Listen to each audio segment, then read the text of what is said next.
মাঝে মাঝে শক্ত মুরগিটা খেতে মন্দ লাগে না, বেশ ভালোই। চলেন আজকে একটা হাতে মাখা শক্ত মুরগির রেসিপি দেখাই। এখানে আমি প্রায় 2টা মুরগি নিয়েছি, 4.5 কেজি 4 কেজির মতো হতে পারে। মুরগিগুলো আমি পাতিলের মধ্যে নিয়ে দেখেন একে একে আদা, তারপরে আদাটা একটু বেশি, এখানে জিরাটা বেশি দিতে হবে।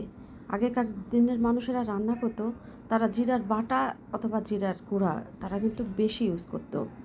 আর জিরা যত বেশি ইউজ করবেন মুরগি রান্নার টেস্টটা কিন্তু বেশি হয়। আর এখানে রসুন পেঁয়াজ পরিমাণ মতো দিবেন, রসুনের সংখ্যাটা বেশি দিবেন। এটা বড় রসুন, কিন্তু আমি পরে ছোট রসুনও এর মধ্যে দিয়ে দেব।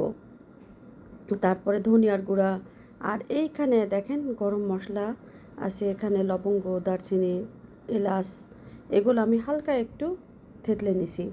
এর অর্ধেকটা আমি দিয়ে দিব। এখানে হলুদ দিচ্ছি, আর মরিচের পরিমাণটাও এখানে আমি বেশি দিব, যেহেতু 2টা মুরগি। তো আপনারা যেমন ঝাল খান সেই অনুযায়ী দিবেন।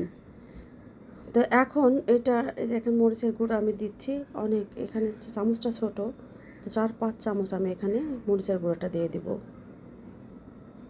মরিচের গুঁড়া দিয়ে দিলে আর একটা জিনিস আমি দেবো, যে এখানে সরিষার তেলটা একটু বেশি পরিমাণে দিতে হবে।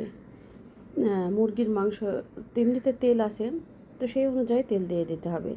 এখন এটাকে খুব ভালোভাবে হাত দিয়ে একদম চেপে চেপে কষলে মাখায় নিতে হবে। মাখানোটা যত বেশি আপনারা ভালোভাবে মাখাতে পারবেন, মুরগির ভিতরে মশলাটা ঢুকবে ততটা। এখানে দেখেন আমি অনেক চেপে চেপে মেখে নিচ্ছি। সব মশলাগুলো যতক্ষণে মুরগির মধ্যে না ঢোকে ততক্ষণ পর্যন্ত আমি এটাকে মাখাবো। এখন এই দেখেন মাখানো শেষ। মাখানোটার পরে একটু আমি পানি দিয়ে দিলাম, আমার হাত ধোয়া পানি। এটা এখন চুলায় দিয়ে দিছি, তো ফুটছে দেখেন, কষিয়ে নিচ্ছি আমি। অনেকখানি কষাতে হবে।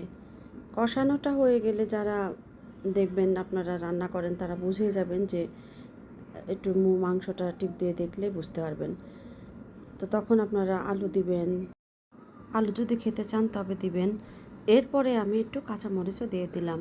আমার বাসায় পিচ্চি বাচ্চা আছে, তো ওরা মুরগির আলুটা, যে কোনো মাংসের আলুটা খেতে পছন্দ করে, তাই আমাকে দিতেই হয়।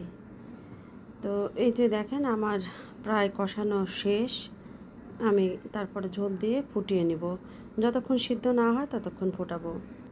এইখানে আপনাকে লবণ টেস্ট করে নিতে হবে যে লবণ হয়েছে কি না। এখন তো প্রায় হওয়ার পথে। আমি ভিডিও বড় হওয়ার জন্য দেখাইনি, যে যতটুকু ঝোল খাবেন রেখে নামিয়ে নেবেন, তারপর জিরা ভাজা দিয়ে দেবেন। আল্লাহ হাফেজ।